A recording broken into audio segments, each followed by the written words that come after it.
अस्सलाम वालेकुम, मैं हूं रेहान तारिक और आप देख रहे हैं दस्तक। तहरीक इंसाफ बानी पीटीआई की गिरफ्तारी के बाद कोई भी खातिर खा जलसा करने में अब तक कामयाब नहीं हो सकी। तहरीक इंसाफ ने आज तिरनौर में जलसा करना था, लेकिन इंतजामिया से इजाजत ना मिलने पर तहरीक इंसाफ को जलसा मनसूख करना पड़ा है और अब तहरीक इंसाफ को 8 सितंबर को जलसा करने की इजाजत दे दी गई है। मैजिस्ट्रेट इस्लामाबाद की जानिब से जारी नोटिफिकेशन के मुताबिक इंतजामिया की जानिब से 40 हिदायत के साथ नोटिफिकेशन जारी किया गया है। ये 40 शराइत हैं जिसके तहत 8 सितंबर को जलसा हो सकेगा। नोटिफिकेशन के मुताबिक इस्लामाबाद इंतजामिया ने 22 अगस्त का एनओसी मजहबी जमातों के एहतजाज की वजह से मनसूख किया। 8 सितंबर को इंतजामिया जलसे को सिक्योरिटी फराहम करेगी। अब सवाल ये भी उठ रहा है कि क्या तहरीक इंसाफ खुद जलसा करने के मूड में नहीं है? तिरनौल जलसे पर तहरीक इंसाफ की तैयारियां देखें तो वो ना होने के बराबर दिखाई दी, जिससे ये तासुर उभरा कि शायद तहरीक इंसाफ खुद जलसा करना ही नहीं चाहती। ऐसा महसूस हो रहा है कि तहरीक इंसाफ ने हाथ खड़े। आजम सवाती ने तिरनौल जलसा मनसूख करने का ऐलान किया। सबसे पहले जरा वो आपको दिखाते हैं। आजम सवाती आज बानी पीटीआई से मुलाकात के लिए अलसुब 7:30-8 बजे अडयाला जेल पहुंचे और फिर बाहर आके बैरिस्टर गौहर के साथ एक मीडिया टॉक की गुफ्तगू की, ऐलान किया कि जलसा मनसूख किया जा रहा है। क्या कह रहे थे जरा आपको दिखाते हैं। उनकी अलमबरदारी के लिए, इंतशार से बचने के लिए हम अपना जलसा तिरनौल पे मुलतवी करने के साथ साथ खान साहब ने यह हुक्म दिया है कि पाकिस्तान के हर छोटे बड़े शहर के अंदर कानून और आइन की सरबलंदी के लिए जलसे शुरू करें। अब पाकिस्तान तहरीक इंसाफ के चेयरमैन साथ खड़े हुए हैं दाएं जानिब और आजम सवाती साहब आते हैं, मुलाकात करते हैं और बानी पीटीआई की इंस्ट्रक्शंस लोगों को बताते हैं और साथ खड़ा हुआ चेयरमैन बिल्कुल खामोश है। अब कितना इनइफेक्टिव चेयरमैन है पीटीआई का, जो एग्जिस्टिंग चेयरमैन है वो कितना इनइफेक्टिव है कि आपने इस शॉट के अंदर देखा कि वो दाएं जानिब खड़े हुए और शायद उनको भी पता नहीं है कि क्या ऐलान हो रहा है। ये फोटो देखे आप, आजम सवाती साहब ऐलान कर रहे हैं और एग्जिस्टिंग चेयरमैन पीटीआई दाएं जानिब खड़े हुए, यानी ये कोई डमी चेयरमैन है जो फैसला भी नहीं ले सकता, जिसके पास फैसला साजी का इख्तियार ही नहीं है। और भागे हुए आप अलसुब पहुंच जाते हैं अडयाला जेल में और जाके इंस्ट्रक्शंस लेके आते हैं। और जाता भी कौन है? आजम सवाती, आउट ऑफ ब्लू। यानी गुज़श्ता 2-3-4 रोज से तो नजर ही नहीं आ रहे थे। 3-4 रोज से नजर कौन आ रहा था? अली बिन गड्डापुर, जो हस्बे रिवायत बढ़ के मार रहे थे, ऐलानात कर रहे थे जलसा तो होगा, और फिर जो हुआ वो सब ने देखा। ये पहली बार नहीं हुआ, जो हुआ है वो पहली बार नहीं हुआ, बल्कि ये 4 बार पहले भी मनसूख कर सके हैं। ऐलान किया, डेडलाइन दी, टाइमलाइन दी, लोगों को कहा कि आप निकलिए, मोबिलाइज करने के ऐलानात हुए बुलंदोबाग। एक दफ़ा नहीं, 1, 2, 3 और इन रो 4 दफ़ा ये तमाम तर मामला आपके सामने है। अब जिस अंदाज में ये सब कुछ हो रहा है, यानी पीटीआई ना कोई अपने इत्तेहादियों से बातचीत कर पा रही है, ना अपोजिशन के अंदर कोई अलायंस बना पा रही है, इस पर इमरान खान की हमशीरा अलीमा खान साहिबा बहुत सीख पाए और वो अपने जज्बात का इजहार पहले भी कर चुकी हैं। एक बार फिर उन्होंने ये पर्टिकुलर जलसा मनसूख होने पर तो यूँ कहिए कि जैसे उनके जज्बात का पैमाना ही छलक गया। क्या गुफ्तगू सामने एक ऑडियो हमने सुनी अलीमा खान साहिबा की, वो क्या कहती हैं और किस तरह अपने गुस्से का इजहार कर रही हैं, जरा इस ऑडियो को सुनिए। इनका किसी का इरादा ही नहीं है उसको बाहर निकालने का। इमरान का ये इस्टेब्लिशमेंट नहीं भेजा है। 7:30 बजे आजम सवाती मिलने क्यों गया? बस ये एक सवाल है, किसने भेजा? और ताकि इमरान का जाके कहो जी हम मुलतवी करें, आपके नाम पे हमने मुलतवी करना है। और मैं कई दफा कह चुकी हूँ कि इमरान खान से पूछ क्यों रहे हैं जेल में बैठे हुए? चेयरमैन तो बाहर बैठा हुआ है, फैसले ये खुद करते हैं जब दिल करता है। और जब ये उस इमरान खान को निकालने की बात आती तो इमरान खान से जाके पूछने बैठ जाते हैं। सुबह गए क्यों आजम सवाती? इजाजत कैसे मिली? अलीमा खान साहिबा ये समझती हैं कि खुद इमरान खान को क़यादत जो इस वक्त की है पीटीआई की, वो बाहर नहीं निकालना चाहती। और अलीमा खान साहिबा तो ये कह चुकी है कि अगर कोई नहीं निकलेगा तो हम सड़कों पर मौजूद होंगी। और उनको पीटीआई की जो मकामी जो पॉलिटिकल लीडरशिप है उसके साथ बहुत सारे तहफ़्फ़ुज़ात है, रिजर्वेशंस हैं कि ये लोग सिर्फ अपने लिए काम कर रहे हैं, अपने वेस्टेड इंटरेस्ट के लिए इनका कोई लेना देना नहीं है। अब ये पहला मौका तो नहीं है। तहरीक इंसाफ ने कब जलसे का ऐलान किया और कब मनसूखी हुई, ज़रा वो टाइमलाइन आपके सामने रखते हैं।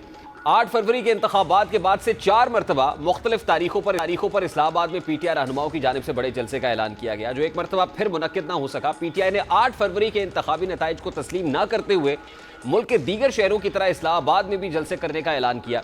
पीटीआई की कोर कमेटी की जानिब से 30 मार्च की तारीख मुकर्रर की गई, लेकिन इस्लामाबाद इंतजामिया की जानिब से जलसे की इजाज़त ना मिलने के बायस पीटीआई को अपना यह जलसा मनसूख करना पड़ा।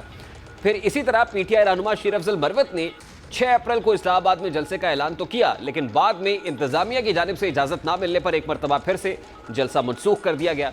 फिर 8 जून को तहरीक इंसाफ ने F9 पार्क इस्लामाबाद में जलसा करने की इजाज़त तलब की, लेकिन इंतजामिया ने तहरीक इंसाफ को रवात में जलसा करने की इजाज़त दे दी, लेकिन पीटीआई ने रवात के मकाम पर जलसे के लिए, वो समझते थे कि मौजू मकाम नहीं है, इसके बायस उन्होंने ये जलसा फिर मुलतवी कर दिया। फिर तहरीक इंसाफ ने 6 जुलाई को इस्लामाबाद में जलसा करने की तैयारी जोरों शोर से शुरू की। 5 जुलाई को सिक्योरिटी खदशात और दहशतगर्द हमले के खदशे के बायस इस्लामाबाद इंतजामिया ने जलसे का इजाज़तनामा मनसूख कर दिया। अब एक बार फिर तिरनौल में जलसा मनसूख कर दिया गया है। नौबत यहाँ तक आ गई है कि तहरीक इंसाफ के बार बार जलसा मनसूखी ना सिर्फ कारकुन मायूस है, बल्कि अब क़यादत के अंदर से भी लोग मायूसी का इजहार कर रहे हैं। इस वक्त पाकिस्तान तहरीक इंसाफ के रहनुमा बैरिस्टर उमैर खान न्याजी हमारे साथ मौजूद है। अस्सलाम वालेकुम बैरिस्टर साहब, बहुत बहुत शुक्रिया आपके वक्त के लिए। बैरिस्टर साहब, गुज़श्ता रात से बड़े बड़े ऐलानात, बुलंदो बाग दावे, बड़ी बड़ी बढ़के अली अमीन गंडापुर कहते हैं मैं सवाबी से लोगों को लेकर निकलूंगा, असद कैसर कह रहे हैं जलसा होगा, जरताज गुल साहिबा कह रही है जलसा तो हर सूरत होगा, और दीगर क़यादत। क्या हुआ सर, आज एक बार फिर ये कोई 5वीं दफ़ा जलसा मनसूख किया है? पाकिस्तान तहरीक इंसाफ इतनी गैर संजीदा क्यों है? जी बिल्कुल जी, जलसा मंसूख किया गया और वर्कर्स में थोड़ी सी जाहिर बात है किस तरह की कैफियत और सारे मामला जिस तरह से देख रहे हैं, मगर जाहिर बात है देखें कलेक्टिव डिसीजन मेकिंग का प्रोसेस होता है। जिस तरह बैरिस्टर गौहर और आजम सवाती साहब सुबह गए और वो 2 पॉइंट एजेंडा लेके गए कि एक तो एनओसी हमें अगली तारीख के लिए मिल गया, 8 सितंबर की एक वाज़ेह डेट मिल गई है जिसमें गवर्नमेंट ने खुद कम्युनिकेट किया है, और साथ ही साथ जो आज रिव्यू पिटिशन लगी हुई है मुबारक सानी केस में, जो खत्म नबूवत के उस हवाले से, कुरान पाक की हुर्मत के हवाले से, ठीक है, तो वो एक जरा टेंस माहौल बना हुआ था। और जिस तरह का फोकस अभी भी सुप्रीम कोर्ट में आप देख सकते हैं, हियरिंग चल रही है, तो मुनासिब यही समझा गया कि इसको थोड़ा सा डिले कर दिया जाए बजाय इसके कि एनओसी के बगैर, क्योंकि इकट्ठे तो लोगों ने हो जाना था। अभी भी आप देखें तरनौल जलसा का देखिए, लोग आ गुज़श्ता रहे हैं, रात तक तो अज़्म मुसम्मम था कि पहुंचेंगे, और कारकुनान को कॉल भी दी हुई थी। इवन अली अमीन गंडापुर साहब ये कह रहे थे सवाबी से मैं लीड करूंगा, असद कैसर साहब ऐलान कर रहे थे, इस्लामाबाद की क़यादत जो है वो डटी हुई थी। लेकिन सुबह किसकी इंस्ट्रक्शंस पे हुआ? क्या खान साहब से मुलाकात के बाद ये फैसला किया गया? हाँ जी, क्योंकि सुबह ही गए हैं। सुबह आप देख लें 9:30 बजे तो प्रेस कॉन्फ्रेंस हो गई थी, और वो जेल के प्रेमिसेस के बाहर की गई, और उसमें यही जो है ना रीजन कोट की गई। और फिर जाहिर बात है जब टॉप लीडरशिप से एक चीज की नोट ले ली है, फिर जाहिर बात है सबको उसको फॉलो करना नहीं, पड़ता है। लेकिन कंसेंसस डिसीजन तो इसको नहीं कह सकते ना। जब ये डिसीजन हुआ तो जो रिएक्शंस आ रहे हैं वो रिएक्शंस बड़े ही मेरे लिए तो मतलब आई मीन बाइसे ताज्जुब है, और आपके लिए भी होंगे। सबसे पहले तो आपके अपने जो अलायंस के लोग हैं, महमूद खान। नेचुरल है, मैं कहूँगा नहीं, क्योंकि नेचुरल है, क्योंकि पहले भी मुलतवी हुए और कारकुनान ने फिर इतनी एफर्ट करके ऑल अक्रॉस पंजाब मूवमेंट की। केपी के आप सवाबी पे देखें, जो लोगों का कट हुआ, जिस लिहाज से सारी तैयारी थी, तो उनका रिएक्शन तो बजा है। मगर जाहिर बात है कि जब एक फैसला हो गया है, उस चीज को पार्टी ने ओन तो करना नहीं, है। लेकिन भले मैं ये उस कह रहा हूँ वक्त ना सर, मैं एक ये कह रहा हूँ कि एक कंसेंसस डिसीजन तो नहीं है ना। मतलब महमूद खान अचकजई साहब ये कहते हैं कि पटिशन मैं लेके जाता हूँ तहरीक तहफ़्फ़ुज़ आईन पाकिस्तान के सरबराह के तौर पे कोर्ट में, और मुझे एतमाद में नहीं लिया जाता। अब फिर मजलिस वादतुल मुस्लिमीन के सरबराह अल्लामा राजा नासिर अब्बास साहब कहते हैं कि 5 अगस्त को गिरफ्तारी होती है, मैं अकेला निकलता हूँ, और फिर बाद में पता चलता है कि जो कॉल तो वापस ले ली गई रैली की। उसके बाद अलीमा खान साहिबा का जो रिएक्शन आया है, वो कहती हैं कि सुबह 7:30 बजे ये, और फिर वो तो ये कह रही, इल्ज़ाम लगा रही है कि इस्टेब्लिशमेंट ने भेजा होगा। आज़म सवाती साहब को कैसे सुबह 7:30 बजे मुलाकात भी हो गई और फिर ये मीडिया टॉक भी हो गई? अलामा साहब की जिस तरह बात है बिल्कुल बजा। अलामा साहब और मैं कल इकट्ठे थे, उनकी तो इस हद तक कुर्बानी है, उन्होंने नजफ जाना था, उनकी बेगम ऑलरेडी वहाँ मौजूद हैं, ठीक है, इनके बगैर। और उन्होंने 22 तक अपना प्रोग्राम मुलतवी इसलिए किया था क्योंकि जलसे में उन्होंने अलायंस के बिहाफ पे पार्टिसिपेट करना था। और मैं समझता हूँ इस चीज का बिल्कुल इकरार करना चाहिए। मुनासिब ये होता कि अलायंस का नुमाइंदा भी साथ होना चाहिए था सुबह की मुलाकात में, या शायद वो उजलत में की गई, इनको बताया नहीं गया, तो उनका बेसिकली नाराज होना, भरम होना बनता है। मगर अब इसमें करना क्या है? बुनियादी तौर पे देखें, अब दूध तो एक दफा गिर गया है, ठीक है ना, अब उस पे हम रोते रहे, ठीक है, बजाय इसके कि अब है कि रेमेडियल मेजर यही है कि 8 सितंबर के जलसे की भरपूर तैयारी की जाए और फोकस के साथ की जाए। देखिए अलायंस की रिस्पॉन्सिबिलिटी है, उन्हीं को लीड दें, और सबसे पहले फिल फॉर अलायंस की मुलाकात भी, अलायंस की लीडरशिप की मुलाकात खान साहब से करानी चाहिए, ताकि ये जो बज़ाहिर डिफरेंसेस नजर आ रहे हैं वो नहीं बनने चाहिए। एज एन अलायंस, अलायंस को ही लीड करना चाहिए और उन्हें आप ओनरशिप दें। नहीं, देखें, अब मेरे सवाल का जो दूसरा हिस्सा है उसका जवाब आपने नहीं दिया कि आउट ऑफ ब्लू आजम सवाती साहब सुबह पहुंच गए, जिस पर बड़े सीरियस रिजर्वेशंस का इजहार अलीमा खान साहिबा ने किया है कि इनको इस्टेब्लिशमेंट ने भिजवाया, और ये सुबह कैसे पहुंच गए? डयाला जेल में मुलाकात भी हो गई। देखिए अब इस पे कमेंट तो बेहतर आजम सवाती साहब करेंगे कि किसने भेजा, ठीक है, मगर देखें इस वक्त हम क्या कर रहे हैं कि हम जो है ना मैसेंजर को किल करने की कोशिश कर रहे हैं, ठीक है। आजम सवाती साहब जरूर गए हैं, एक क्रेडिबल आदमी है, ठीक है, और उनकी जो खान से बात हुई है उन्होंने वही बाहर आके कम्युनिकेट किया है। ठीक है, अब ये जाहिर बात है कि एक दबाव की कैफियत जिस तरह की भी है, ठीक है, एक बन गई है, क्योंकि वर्कर्स का इतना ज्यादा क्रिटिसिज्म है, इस चीजों को हमें आंसर करना चाहिए। इसीलिए आज कोर की मीटिंग रखी हुई है 9:30 बजे, इस पे ओपनली बात होगी, जो आप भी पिन पॉइंट कर रहे हैं, उसके बाद एक हम वाजे मौकिफ देने की पोजीशन में नहीं, होंगे। लेकिन लेकिन बैरिस्टर साहब, ये तो वही हो गया, शेर आया और फिर किसी दिन वाकई शेर आ गया। आई मीन अब तो आप जो कारकुनान हैं उनको तैयार करते हैं, फिर ये तक कहा जा रहा है केपी के अंदर जो है वो पूरी हुकूमती मशीनरी और रिसोर्सेज का भी इस्तेमाल किया गया, कोशिश की गई। ऐसा तो नहीं कि अल्टीमेटली जब आपको पता चला कि क्राउड पुल नहीं हो रहा, लोग नहीं निकल रहे, अच्छा, लोग नहीं पहुंचना चाह रहे, तो आपने कॉल ऑफ कर दिया? नहीं नहीं, ध्यान में पोजीशन ये आप कल रात से देख रहे हैं। देखिए, इस वक्त कारकुनान को पुल करने का इश्यू ही नहीं है, लोग खुद से आ रहे हैं। ठीक है, लोगों को कोई नहीं ला रहा। देखिए, हालात ये हैं कि पंजाब में आप किराए पे अगर बस लेना चाहें ना, तो कोई पीटीआई के मकसद के लिए बस नहीं देता। ठीक है, ये लोग खुद हैं जो इतना इतना सफर करके अपने रिसोर्सेज से एक रात पहले पहुंच गए, फिर आज इतनी ज्यादा मूवमेंट। देखिए, क्राउड का तो इश्यू ही नहीं है। इशू है कि एक इस वक्त ईगोस का इशू बन गया है कि पीटीआई इजाजत लेती है, उसका एनओसी मंसूख कर दिया जाता है, फिर इजाजत लेती है, फिर मंसूख कर दिया जाता है। मगर देखें, जलसा तो करना है। 27 का लाहौर में है, 8 सितंबर का इस्लामाबाद में, इंशाल्लाह ताला पूरी पीटीआई बैकअप करेगी। देखें, वर्कर का मिजाज को लीडरशिप भी समझे बैठी है। वर्कर्स बहुत ज्यादा, जाहिर बात है, इस वक्त जो है ना गुस्से का इजहार भी कर रहे हैं और ओपनली कर रहे हैं, और उनका बनता भी है। तो इंशाल्लाह ताला वो उन चीजों को लीडरशिप भी नोट कर रही है। मगर जाहिर बात है कि लीडरशिप भी, जाहिर बात है, एक फिक्स में है, क्योंकि जब इतना ज्यादा क्रिटिसिज्म होता है, उस क्रिटिसिज्म को बैलेंस करना भी उनके लिए मसला बन जाता है। तो इंशाल्लाह ताला आज की कोर कमेटी की मीटिंग होगी, इन इश्यूज को बड़ी बारीकी से देखेंगे, और ये जलसा इंशाल्लाह ताला 8 सितंबर का होगा। देखिए ना सर, इससे पीटीआई क्या लूज़ कर रही है? क्रेडिबिलिटी लूज़ कर रही है, ना सिर्फ अपने वर्कर्स की, बल्कि विद इन द पीटीआई आपस में क्लैशेस हो रहे हैं। उसके अलावा जो आपका अभी जो तहरीक तहफ़्फ़ुज़ आईन पाकिस्तान की जमातें, वो उनकी रिजेंटमेंट है। हत्ता कि मौलाना फजलुर रहमान और हाफिज़ नईमुर रहमान साहब ने तो ये तक कह दिया कि गैर संजीदा लोग हैं, ये नॉन सीरियस है। और मौलाना फजलुर रहमान के यहाँ भी यही मामला है कि ये पीटीआई के लोग गैर संजीदा लोग हैं, इनसे क्या अलाइंस करें? तो जब तक आप विद इन द पार्टी एक पेज पे नहीं है, ऑपोजिशन के साथ अलाइंस नहीं कर पा रहे, कोई ऐसी मैस मोबिलाइजेशन हो नहीं रही, कोई पुरअसर तहरीक नहीं पैदा कर पा रहे, तो कैसे बानी पीटीआई को रिहा करा पाएंगे? ये एक बहुत बड़ा क्वेश्चन मार्क आ गया है कम अज कम आज के बाद तो आपकी परफॉर्मेंस के ऊपर।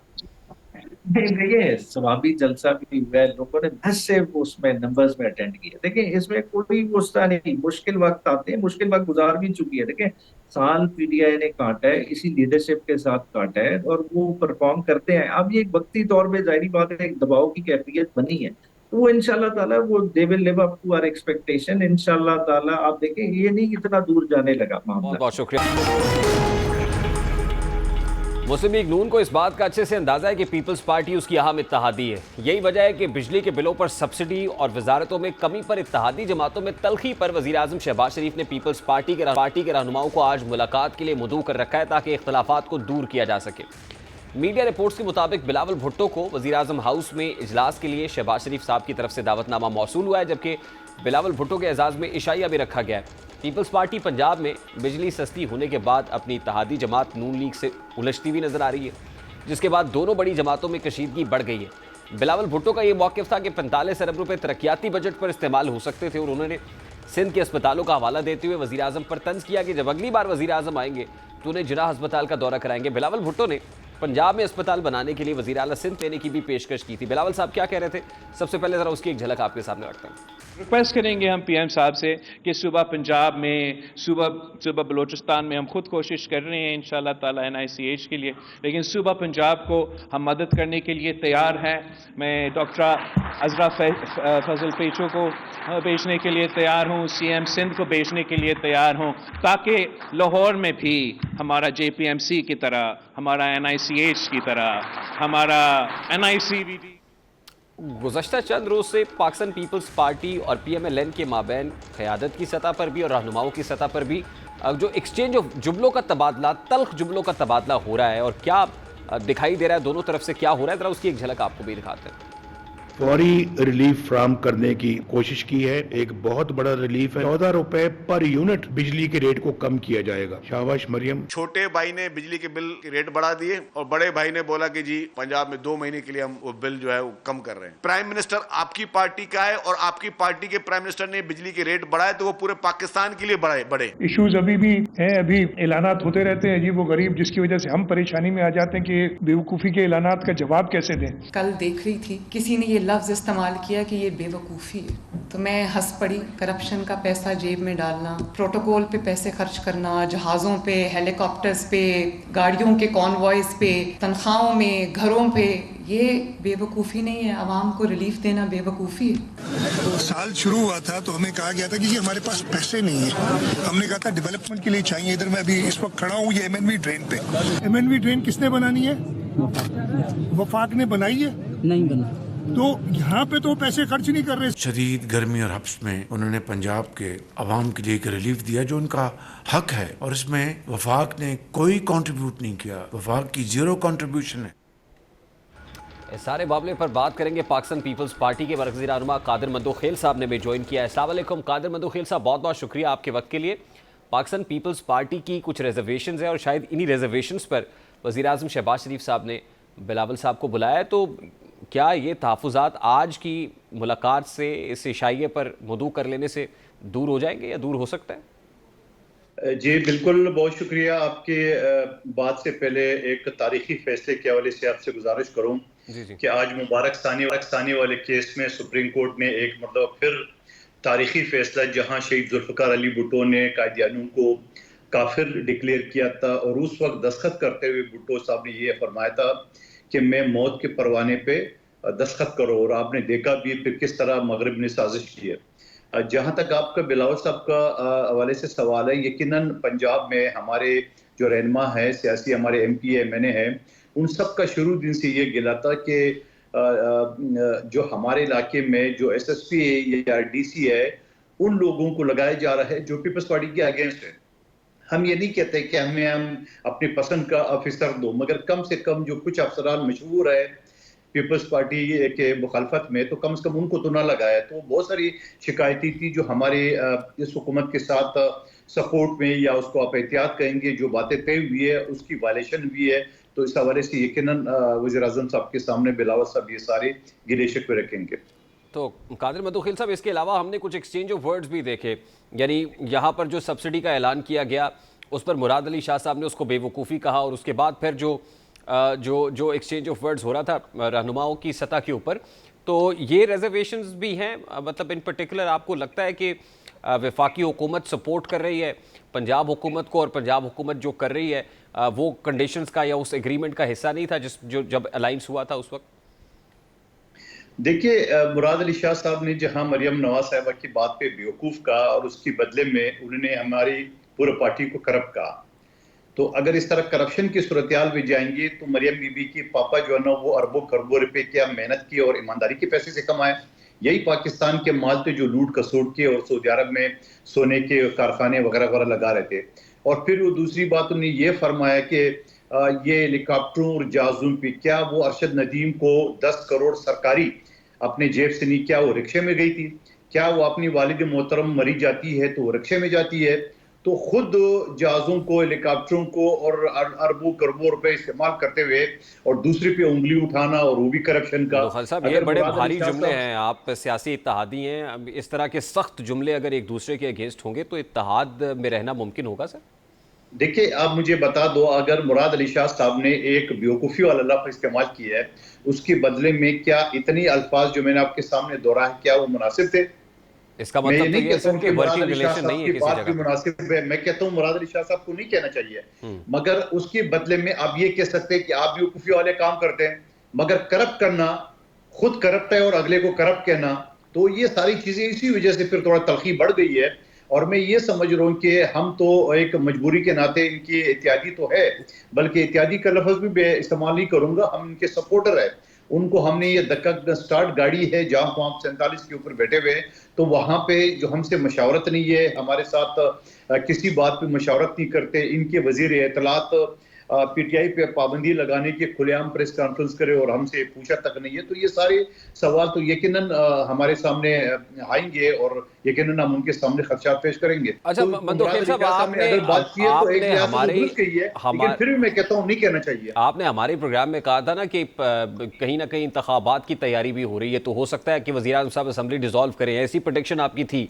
तो आपको लगता है कि ये पॉपुलर डिसीजंस हैं या ये डिसीजंस जिस तरह से हो रहे हैं और आवाम के लिए मतलब आई मीन रिलीफ तो है किसी हद तक 14 रुपये फी यूनिट के ऊपर, तो ये पॉपुलर डिसीजन यानी मुराद शाह साहब कहते हैं ये कहाँ से किए जा रहे हैं, ये इसलिए बेवकूफ़ी है कि हमारे पास ऐसी फिस्कल स्पेस मौजूद नहीं है। तो क्या अल्टीमेटली मामला इलेक्शन की तरफ बढ़ता हुआ नजर आ रहा है आपको?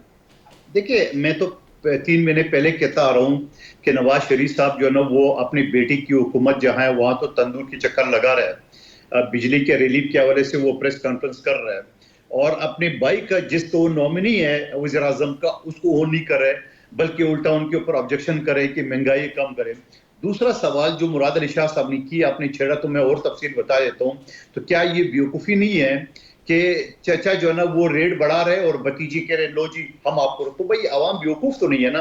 आवाम अगर इस समय आपके चचा ने जो है ना वो रेट बढ़ा दिए बिजली के, क्या बिजली का बिल अमेरिका ने बढ़ाया, क्या बिजली का बिल अफगानिस्तान ने बढ़ाया, आपकी हुकूमत ने बढ़ाया। जब आपकी हुकूमत ने बढ़ा है तो फिर आप अपने चचा से बात कर ले कि बाबा बिजली का बिल ना बढ़ाए, और फिर कहते हैं हमने 50 अरब दे दिए, हमने इतना अरब दे दिए, और वो भी 2 महीने का, और वो भी 200 यूनिट से लेके 500 तक। नहीं, लेकिन कादर मंदोखेल साहब, आपको नहीं लगता 18th अमेंडमेंट के बाद ये प्रोविंशियल सब्जेक्ट है और सूबे खुद मुख्तार है, वो कर सकते हैं, सूबा सिंध भी कर ले? देखिए सूबा सिंध पहले कर चुकी है। सूबा सिंध ने 24 लाख घरानों के लिए 25 अरब सोलर के लिए रखे हैं, जो हमारा मंशूर केस है। गो कि हम वफाकी हुकूमत में नहीं है, सूबाई की सतह पे। लेकिन हमारे ये कहना है कि आप ठीक है, ये एक चचा भतीजी की हुकूमत है। आप मुझे बताओ कि चचा रेट बढ़ाता है, बेटी कहते हैं मैं रिलीफ देता हूं, तो ये कौन सा रिलीफ हुआ? आप मुझे बता देना, आप मुझे बता दो कौन सा रिलीफ हुआ? चचा रेट बढ़ा रहे हैं, भतीजी ये कह रहे हैं कि ये बात इस हद तक ठीक है, लेकिन रेट तो जाहिर है सिंध वालों के लिए भी बढ़े ना, जो सिंध के कंज्यूमर्स हैं। तो सिंध हुकूमत अपने कंज्यूमर्स को भी कोई रिलीफ दे दे। तो आप किसी भी वकूफी में इन्हीं हरकतों में उलझे रहेंगे या आप आवाम को जो है ना हकीकी रिलीफ भी देंगे? ये हमसे 25 अरब रुपए हमने 25 अरब, यानी अगर इस रेशो के हिसाब से देख ले, जहां मरियम बीबी ने रेट रिलीफ दिया है वहां सिर्फ 10 अरब बढ़ा दे, तो हम तो 10 के बजाय 25 अरब रखे, वो नहीं है। लेकिन क्या हम ये बेवकूफी की रेस में लगे होंगे? क्या हम आवाम को बेहतर नहीं सदर? मैं कोई काम करता हूं और मेरा बेटा जो है ना वो खैरात बांट रहा हूं और मैं महंगाई करूंगा, तो लोग नहीं करेंगे यार ये बाप बेटे तो सर फिर ड्रामा चल रहा है। तो फिर वफाकी हुकूमत से या वजीर आजम साहब से मुतालबा करेंगे कि आप ही रेट्स कम कर दें? आज जब बिलावल साहब की मुलाकात होगी तो क्या वफाक को प्रेस करेंगे आप कि आपकी तरफ से कम होना चाहिए, रादर देन के सूबे अपने अपने तौर पर रिलीफ का अनाउंस करें? देखिए सबसे पहले जो IPPs ये किसकी है? खुद शहबाज शरीफ साहब की बेटे की है। ये IPPs की जो लिस्ट है, पीपल्स पार्टी पहले दिन कह रहे हैं कि भाई इनके ऊपर नजरसानी करो, जमा इस्लामी ने इनके ऊपर धरना दे दिया। तो देखो बातें क्या है, पेटे की पावर कंपनी जो 30,000 मेगावाट के बजाय 45 के पैसे दे रहे हैं, बहुत सारे जो चल भी नहीं रहे उनको भी पेमेंट ले रहे हैं। ठीक है, बहुत बहुत शुक्रिया। सुप्रीम कोर्ट में chief justice of Pakistan justice Qazi Faez Isa की जेर सदारत मुबारक सानी केस की समाअत हुई, जिसमें चीफ जस्टिस ने केस का फैसला सुना दिया है। अदालत ने वफाकी हुकूमत की दरख्वास्त मंजूर कर ली है। सुप्रीम कोर्ट ने 42 और 7 समेत 49 सी को फैसले से हज़फ कर दिया है। 6 फरवरी और 24 जुलाई के फैसलों से मुतनाज़ा पैराग्राफ को भी हज़फ कर दिया गया है। Chief justice of Pakistan justice Qazi Faez Isa ने कहा कि मैं कोई गलती से बालातर नहीं हूँ, हमारा मुल्क इस्लामी रियासत है, इसलिए अदालती फैसलों में कुरान और हदीस के हवाले देते हैं। मेरी हर नमाज के बाद एक ही दुआ होती है कि कोई गलत फैसला ना हो। अदालती फैसले में जो गलतियाँ और एतराज़ात हैं हम उनकी निशानदही करें। आज सुप्रीम कोर्ट ने अदालत में मौजूद मौलाना फजलुर रहमान, मुफ्ती शेर मोहम्मद और दीगर मौजूद उलमा से मावनत लेने का फैसला किया। साना फजलुर रहमान और मुफ्ती तकी उस्मानी समेत दीगर उलमा भी शामिल थे। दौरान समाअत अल्लामा तकी उस्मानी ने मुफ्ती तकी उस्मानी ने वीडियो लिंक के जरिए अदालत की मावनत करते हुए 29 मई के फैसले से 2 पैराग्राफ हज़फ करने का मुतालबा किया। उन्होंने कहा कि फैसले के पैराग्राफ 7 और 42 को हज़फ कर दिया जाए, 7 और 42 को। साथ ही तकी उस्मानी ने मुकदमे से दफ़ात ख़त्म करने के हुक्म में भी तरमीम की इस्तदा की। उन्होंने कहा कि अदालत दफ़ात का इतलाक़ होने या ना होने का मामला ट्रायल कोर्ट पर छोड़ दे, इस्लाह खुले दिल के साथ करनी चाहिए। अदालत ने सेक्शन 298C को मद्देनज़र नहीं रखा। मामला ऐसा हो तो लंबे फैसले लिखने पड़ते हैं। चीफ जस्टिस ने मौलाना फजलुर रहमान से कहा कि मौलाना साहब आपके आने का शुक्रिया। मौलाना फजलुर रहमान ने कहा कि उलमा की अपनी राय और इस्लामी नज़रियाती काउंसिल की राय भी सामने आ चुकी है। आपने फरमाया कि आपसे गलतियाँ हो जाती हैं। मैं 72 साल की उम्र में पहली बार किसी अदालत के सामने खड़ा हुआ, मुझे अल्लाह ने अदालत से बचाए रखा। चीफ जस्टिस ने कहा कि हम इतने बुरे नहीं हैं। मौलाना फजलुर रहमान ने कहा कि आज सब शिकायत का अजाला कर रहे हैं। मौलाना फजलुर रहमान ने मुफ्ती तकी उस्मानी की गुजारिशात की हिमायत की। मौलाना फजलुर रहमान ने इस्तदा की कि सुप्रीम कोर्ट पूरे फैसले पर नज़रसानी करे। मौलाना फजलुर रहमान ने चीफ जस्टिस से कहा कि जो तहकीकात हैं सब आपके सामने हैं। चीफ जस्टिस काजी फायज़ ईसा ने कहा कि आपने नज़रसानी की दरख्वास्त दी, हमने फौरी लगा दी। इस पर मौलाना फजलुर रहमान का कहना था कि कई समातें अदालत की हुई, अब नज़रसानी का मामला है। चीफ जस्टिस ने कहा कि ये नज़रसानी नहीं, जिस पर मौलाना फजलुर रहमान का कहना था कि ये नज़र सालिस है। मुबारक सानी को आप ज़मानत का मुस्तहिक समझते हैं तो अलग बात है, इसके तौहीन आमेज़ इक़दामात पर मगर दफ़ात सारी उस पर लगेंगी। कादियानियों को गैर मुस्लिम करार देने वाली कमेटी का फैसला पार्लियामान ने वेबसाइट पर अभी नहीं डाला। चीफ जस्टिस का कहना था कि यह मामला आप पार्लियामान में उठाएं। मौलाना फजलुर रहमान का कहना था कि मुबारक सानी का केस का ट्रायल जारी रहना चाहिए, इस्लामी नज़रियाती काउंसिल की आरा को मद्देनज़र रखा जाए। मुफ्ती मुनीब कुरैशी ने कहा कि अदालत से हाथ बांध कर इस्तदा कर रहा हूँ, मुसलमान मुस्तरब हैं, उन्हें तसल्ली दें, जो तजावीज़ उलमा ने दी हैं उन पर अमल दरामद किया जाए, उनसे मुत्तफ़िक हों। मुफ्ती तैयब कुरैशी ने चीफ जस्टिस को पेशावर में मस्जिद महाबत खान के दौरे की दावत दी तो चीफ जस्टिस ने कहा कि मस्जिद शायद चौक यादगार में है। उनके वालिद ने तहरीक पाकिस्तान में सबसे बेहतरीन तकरीर चौक यादगार में की थी। मेरे वालिद कहते हैं सारा मजमा मुस्लिम लीग मुखालिफ था। तकरीर के बाद सबने कायदे आज़म के नारे लगाए। साहबजादा अबुल खबीर मोहम्मद ज़ुबैर का कहना था कि सुप्रीम कोर्ट नज़रसानी फैसले का पैराग्राफ 42 हज़फ करे। जमात इस्लामी के फरीद पराचा ने कहा कि अदालती फैसले के पैरा 7 पर हमें एतराज़ है। चीफ जस्टिस का कहना था कि मुफ्ती तकी उस्मानी और मौलाना फजलुर रहमान ने जो तफसीलात रखी उसके अलावा कोई नई बात है तो बताएं। मजहबी स्कॉलर डॉक्टर अताउर रहमान ने अपने दलाइल में कहा कि कुछ चीज़ें काबिल तारीफ़ हैं, उनका जिक्र होना चाहिए। आप अदालती फैसलों पर कुरानी आयात का हवाला देते हैं। प्रैक्टिस एंड प्रोसीजर का मामला काबिल तहसीन इकदाम था, शरीयत एपलेट पहुँच गई, अरसे से इल्तवा में था, इसे आपने मुकम्मल किया। मुबारक सानी केस में हमें उम्मीद है कि ये आखिरी मौका होगा और मुनासिब फैसला आएगा। इस्लामी नज़रियाती काउंसिल की तजावीज़ पर हम दीगर उलमा की तरह मुत्तफ़िक हैं। मुसलमानों के जज्बात इस मामले से जुड़े हुए हैं। पीटीआई रहनुमा और सीनियर वकील लतीफ़ खोसा का कहना था कि हमें अरकान पार्लियामान के तौर पर सुना जाए।